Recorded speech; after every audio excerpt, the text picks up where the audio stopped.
আলাইকুম। এখানে কিছু সাগরের সুরমা মাছ একটা নিয়েছিলাম। এগুলোকে আদা রসুন পেঁয়াজ হলুদ মরিচ দিয়ে মেখে রেখে দিছি। আজকে আমরা করি এক ধরনের রান্না করব, তাই দেখবেন কেমন করে করছিলাম। মাছ দিয়ে দিলাম, এগুলো লাল লাল করে ভাজা হবে।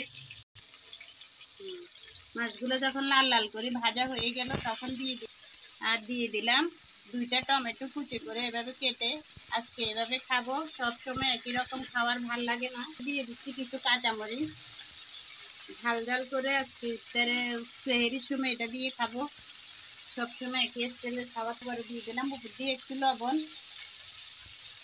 যেহেতু এটা সাগরের সুরমা মাছ তাই উপর দিয়ে একটু মশলার গুঁড়ি দিয়ে দিলাম, যাতে কোনো মাছের গন্ধ বাসনা লাগে।